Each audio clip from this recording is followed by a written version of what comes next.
జై శ్రీరామ్. హిందూ బంధువులందరికీ నమస్కారం.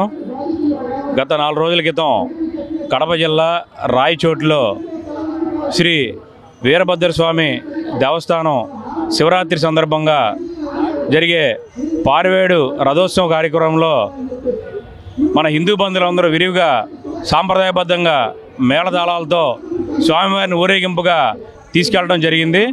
ఆ ఊరేగింపు కార్యక్రమంలో జరిగే ప్రదేశంలో ఆ వీధిలో ఒక మసీదు ఉండడం వల్ల మసీదు వైపుగా వెళ్తూ ఉన్న మన స్వామివారి ఊరేగింపుని మసీదు లోపల ఉన్న ముస్లిం సోదరులు బయటికి వచ్చి మసీదు ముందు నుంచి మేళతాళాలతో ఊరేగింపు వెళ్ళడానికి వీలు లేదని చెప్పి అడ్డుకొని వినని పక్షంలో వాళ్ళు మన హిందువుల్ని మీద దాడి చేయడానికి సిద్ధపడ్డారు.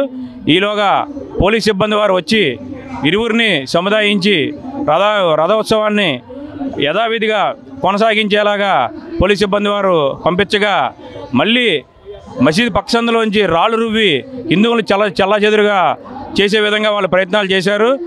దానికి ధీటుగా ఆ పారివేడు ఉత్సవంలో పాల్గొన్న హిందూ బంధువులు కూడా వాళ్ళని ధీటుగా ఎదుర్కొని ఉత్సవానికి ఎటువంటి ఆటంకాలు కలగకుండా దిగ్విజయంగా స్వామివారి ఉత్సవాన్ని ఊరేగింపు జరిగింది. తర్వాత జరిగిన పరిణామాల దృష్ట్యా అక్కడి స్థానిక ఎస్ఐ గారు అనుక్షణం దేశం ధర్మం కోసం నిస్వార్థంగా పనిచేసే ఆర్ఎస్ఎస్ విహెచ్పి సంస్థల మీద అన్యాయంగా అక్రమంగా కేసులు బనాయించి పైగా వాళ్ళ మీద హిందూ ద్రోహులు హిందూ సంఘ విద్రోహ శక్తులు అని పేర్లు వాడుతూ ఎస్ఐ గారిని దుర్భాషలాడినట్టు ఆయన్ని పట్టుకొని ఆయన్ని కొట్టినట్టు కింద పడేసి కాళ్ళతో తొక్కినట్టు పేక మీద కాలేసి రకరకాలుగా ఆయన అబద్ధాలు చక్కగా వల్లించి ఎఫ్ఐఆర్ నమోదు చేయడం జరిగింది. నేను సూటిగా ప్రశ్నిస్తున్నా, ఇవాళ అనేక సంస్థలు హిందూయేతర సంస్థలు అనేక సంస్థలు ఇస్లాం దేశంగా భారతదేశాన్ని తయారు చేయాలని అనేక సంస్థలు పనిచేస్తున్నాయి.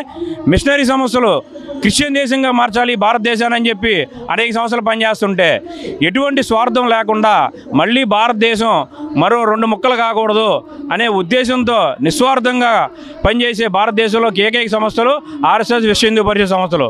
ఇలాంటి సంస్థలని బదనాం చేయాలని చెప్పి కుట్రలు పన్నుతున్నారు. దీన్ని మేము విశ్వ హిందూ పరిషత్ తరపున తీవ్రంగా వ్యతిరేకిస్తున్నాం. మసీదు ముందు హిందూ దేవాలయాలు ఊరేగింపులు వెళ్ళకూడదు అనడానికి రీజన్ ఏంటండి? రాజ్యాంగంలో ఏమైనా రాశారా అంబేద్కర్ గారు? లేదే. మరి వాళ్ళు కూడా మన హిందూ దేవాలయం ముందు ఆపాలి కదా, ఎక్కడైనా జరుగుతుందా? చర్చిల ముందు ఆపాలి కదా, ఎక్కడైనా ఆపుతున్నారా? మరి ఎవరికి వేరే మతస్థులకు లేని రూల్స్ హిందూ మతస్థులకు ఏంటండి? మనం భారతదేశం హిందూ దేశం, మన హక్కు. మన దేశంలో మనం దేవుడు ఉత్సవాలు జరుపుకునే హక్కు లేదండి మనకి.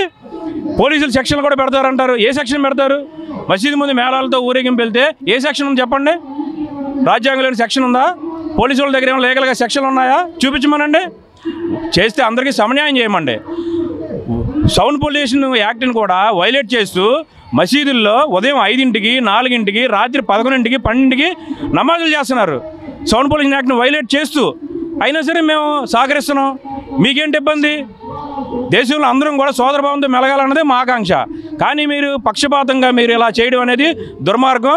రాజ్యాంగంలో లేనిది కూడా మీరు సృష్టించి దౌర్జన్యం చేసి రాళ్ళు రువ్వే విధానం మార్చుకోవాలి. అందరూ కూడా సోదరభావంగా మెలగాలి. హిందూ దేశంలో హిందూ పండుగలకి అన్ని రకాలుగా చేసుకునే హక్కు ఉంటుంది. ఎవరు కూడా అడ్డుపడకూడదని, అలాగే మిగతా వాళ్ళు కూడా మేము కూడా అన్ని రకాలు సహకరిస్తున్నట్టే అన్య మతస్థులు కూడా మా హిందూ పండుగలకి ఊరేగింపులకి అన్ని రకాలుగా సహకరించాలని విశ్వ హిందూ పరిషత్ డిమాండ్ చేస్తున్నాం. నా పేరు కొంపెల్లి శ్రీనివాసరావు, విశ్వ హిందూ పరిషత్ విజయవాడ మహానగర సహకార్యదర్శి. జై శ్రీరామ్, జై జై శ్రీరామ్. భారత్ మాతాకి జై.